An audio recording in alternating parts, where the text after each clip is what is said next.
when we know that the finish line's 300 kilometres away, you give me the impression that you don't think about it that way, that it's taking each day, cliches aside, as it comes, and just being very focused on what you have to do each day? Yeah, that's very true. And just try to keep it very simple. I mean, sometimes it is just as easy as putting one foot in front of the other. And I try and enjoy the experience as much as I can. And in some ways, my approach has been very, very childlike. It is such a beautiful place that I'm in, and I'll never forget that. And I try and take in each moment and just enjoy, I think more than anything, the nowness of what I'm doing. And if you can see that and you can feel it, then, boy, can you really celebrate it. Tom, you're connected with the outside world. Do you feel remote from it, though? I mean, physically, obviously, you're very remote from it. I wonder, is there a sense of loneliness at times, or just a sense of being alone?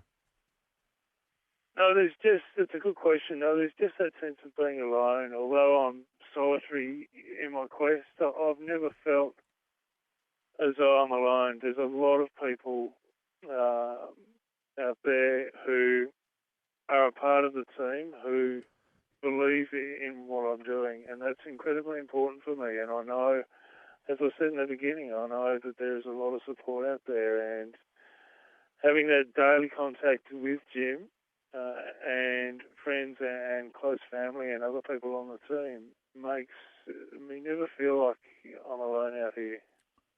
I wonder how much time you allow to think about finishing, celebrations, the warm meal you'll eat, the company of people you love. Do you allow yourself to think about that? Does that sort of motivate you, or do you kind of try not to get ahead of yourself with those things?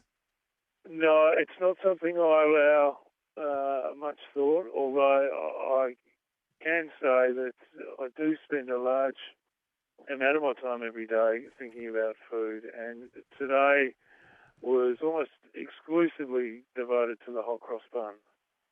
Hot cross bun?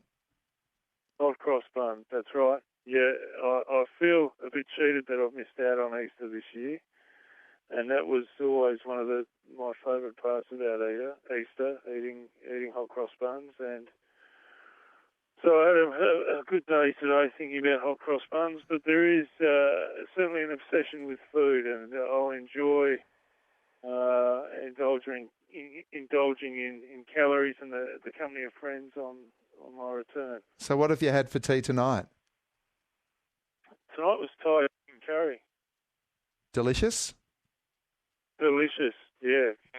Every meal is delicious, and when you're in the comfort of the tent after a hard day of marching and freezing, every meal is delicious. Look, you're an incredible man. A lot of people are asking just one question, and we're going to work on the assumption that this has been planned well in advance, Tom. How do you get out of there once you get there? Yeah, there are potentially a couple of different options. One is by a place called Barnio, which is a floating Russian ice station. Yes. And it's a temporary structure that's only there until the end of April. So I will get extracted by the Russians, or alternatively it would be from Canada, which is financially very expensive and logistically very complex, and that could happen after April. But that is also another possibility that we're considering now. Well, Tom, can I just say that the privilege to talk to you this way has been absolutely enormous, and I don't know if we'll get the chance to speak to you again. I hope we can, but we wish you... let's hope so. Let's try and make it happen. Well, we wish you all the best, and please be reassured that people are looking at what you're doing with an enormous sense of wonder, but now we can hear your voice too, a great sense of needing to know that this ends as it should do. Thank you so much for talking to us.